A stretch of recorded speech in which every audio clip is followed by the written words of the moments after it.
Good afternoon. This is Gail Alston, the Director of the Rosencarter Institute Training Center for Excellence. I want to thank you for your interest in Operation Family Caregiver, an evidence-based caregiver support program for the families of our military men and women coping with traumatic brain injury and post-traumatic stress.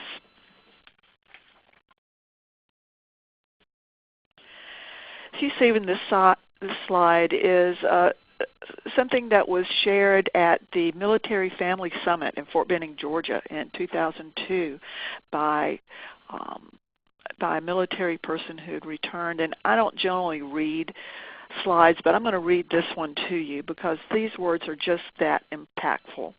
When these guys and gals deploy, they come back home with a PTSD, TBI, whatever the issue may be. A lot of the spouses I've talked to have all said the same thing. They do not know how to deal with their husbands or their wives when they return.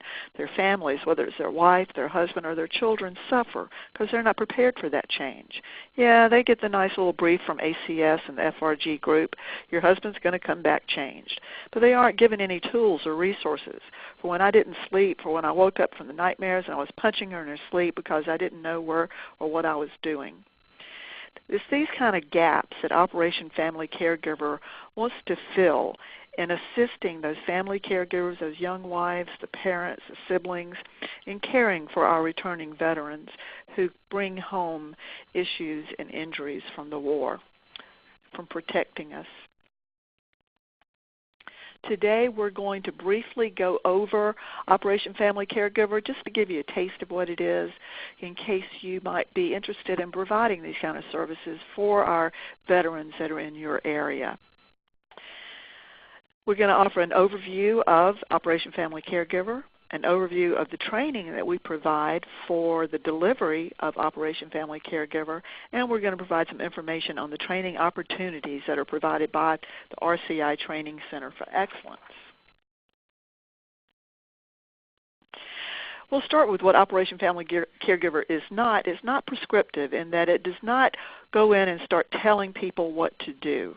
It is an empowerment model to help them learn the skills and strategies that they need to problem solve and find solutions for themselves.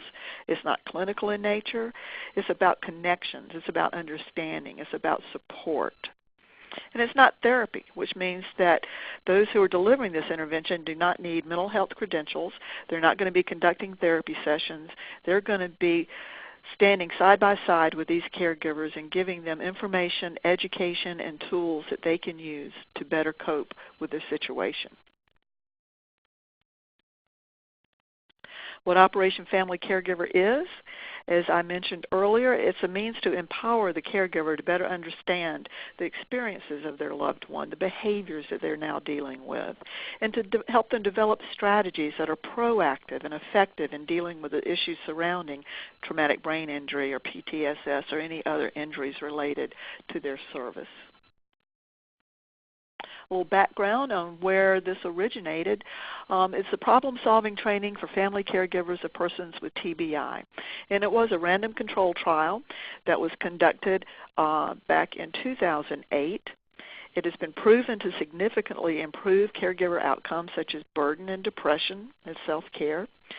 The methodology and results were published in a peer-reviewed article, journal, which is one parameter for evidence-based interventions.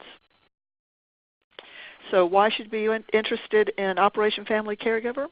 Well, as we said, it is evidence-based, which means it's undergone rigorous scientific evaluation in a randomized controlled trial. It's been proven effective. It has consistently demonstrated the ability to achieve outcomes of importance to the family caregivers. It's also tailored to each individual family's needs because they are indeed specific to those families. Location, the program comes to the caregiver, either delivered in their home or a location of their choice. It can also be delivered via telephone or by Skype. Operation Family Caregiver minimizes stigma. You know, a diagnosis of PTSD reflects a mental illness, a defect, so to speak, or at least that's what how a lot of people see it. Service members may be wary that seeking help could jeopardize employment or job promotion opportunities. It's important to maintain the privacy of Operation Family Care. The service setting ensures that confidentiality. Flexibility. Caregiver coaches work with or work around the family schedule, have to be available when they're available. Supportive adjunct to other services is not clinical in nature, so it does not compete with any other counseling, psychological, or rehab services the family may be receiving. And by training the caregiver to effectively evaluate and respond to problems, OFC enables them to provide better care for their service member, and it helps to eliminate stress and emotional overload. I wanted to share with you some of the proven outcomes.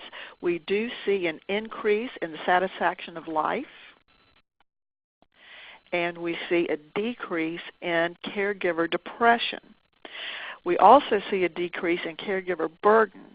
We don't have that slide. It would not come up for some reason, but it also has that impact. The basic training that we provide through the RCI Training Center for Excellence includes an overview of basically 8 components. It's more of an overview, actually. We discuss military culture. We talk about what is the need for this service. We talk about how to identify military caregivers, and you can see through the rest of this list the types of things that we do provide training in. It's just not on the intervention itself and how to deliver the intervention, but information that surrounds the intervention for effective and successful implementation. Military culture is different, and people need to understand it in order to effectively work and support the family caregivers. There are some slides and some information that is provided that shares how the military culture is different in terms of beliefs and value systems, also what their norms and their rules are. We do recommend that the interventionist, how this is staffed, would be using people who are very familiar with a military culture whenever possible.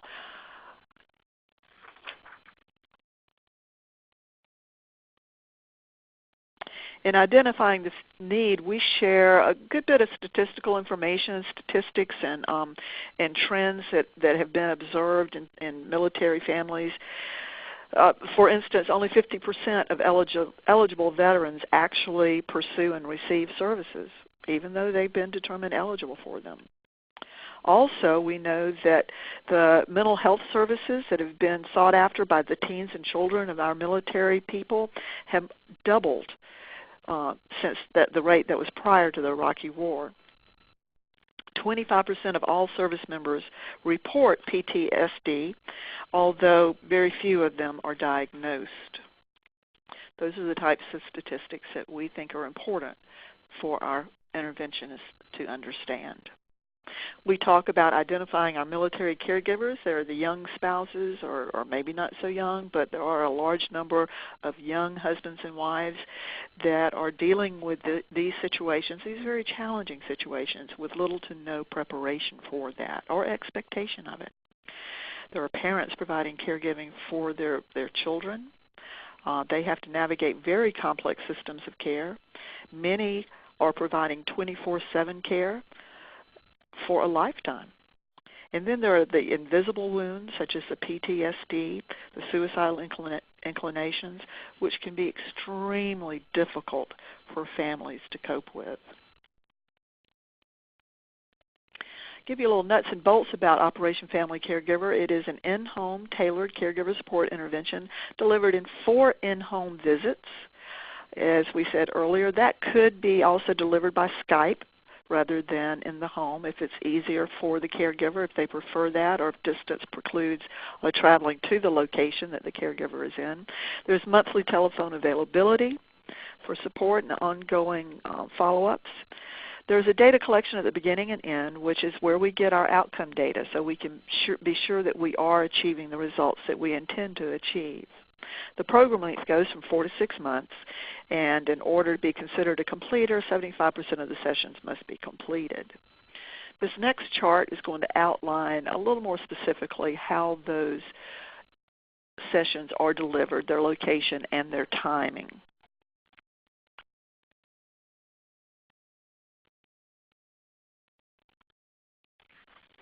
So what is it that Operation Family Caregiver actually provides to the caregiver? The program objectives are there, which you'll see, and they're provided. We improve the ability of family caregivers to utilize problem-solving skills using the focus methodology of problem solving. We'll get into that a little bit in a minute. We also improve the utilization of those problem-solving skills so that you can lower depression and health complaints. A part of focus is optimistic thinking, so there's some mood management going on there.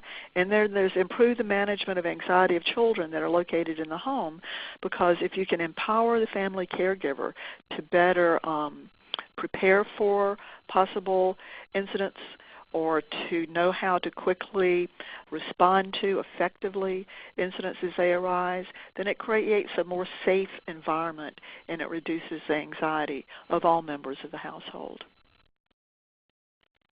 We talked about the focus. This is the focus methodology for problem solving, and it's facts. If you know the facts and are optimistic and creative, you can understand the problem better and solve it effectively. This is another breakdown of how the FOCUS acronym carries out.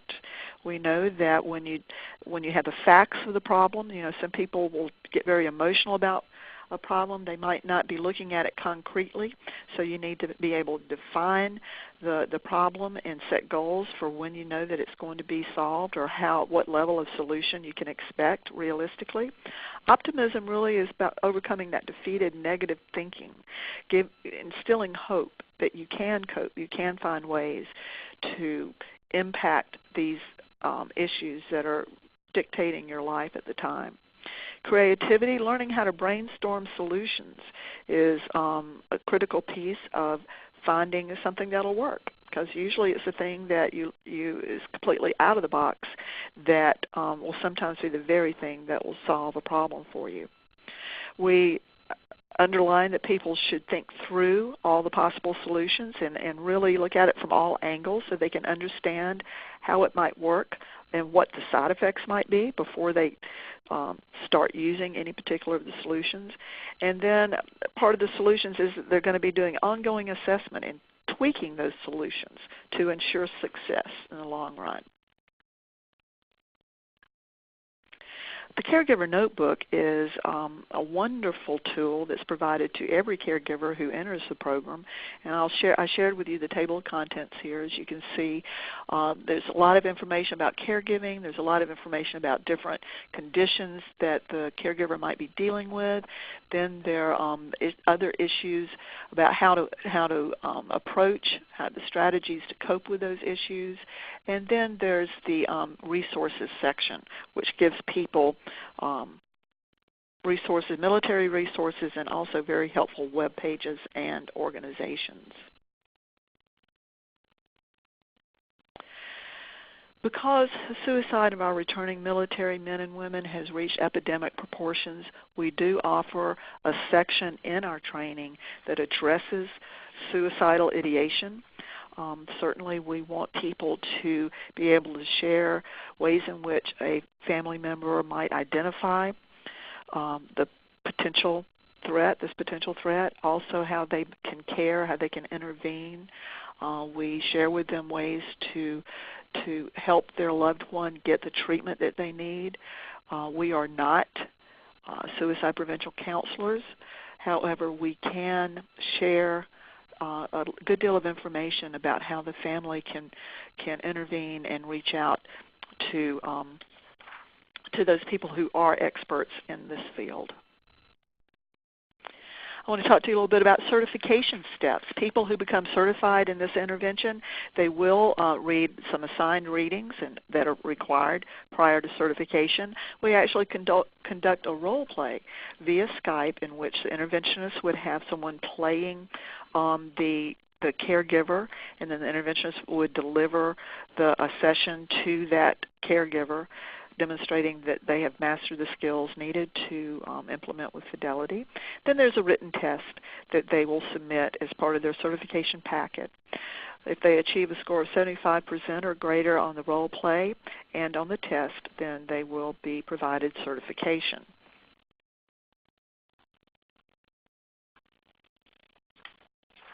Finally, I want to introduce the RCI Training Center for Excellence, our fee schedules. If we are training an agency, if an agency decides they want to have a full staff that will be implementing this intervention, then the cost for that is to send those people you want to have certified to RCI at the cost of $3,500, or RCI staff, master trainers, will come to your site for the cost of $5,000 plus any travel expenses. This would provide training and certification for 4 staff members. Additional, up to 10 people may attend the training if it is at your site, but this cost covers the certification of 4. We do that because we know that for effective implementation, it's really good to have members of your staff at all levels truly engaged in understanding how this intervention works and how it is delivered. These agency contracts allows for training, the training of replacement staff due to turnover in the first year. So instead of having to start all over from square one, we will provide training via the internet for any people that had to be hired to replace those that had been trained prior to that time. We also will be offering a training class for individuals who would like to receive this training and certification. The class will be held at RCI in Americus, Georgia. The cost is $1,000 per participant, and that includes all manuals and the certification process. The next class to be held will be held in the first quarter of 2014. We have not determined exactly the date. For that, we would welcome input from anyone interested so that we can start scheduling it around the needs of the people who would like to attend. Finally, here is my contact information. I encourage you to contact me with any questions you may have, any suggestions you may have.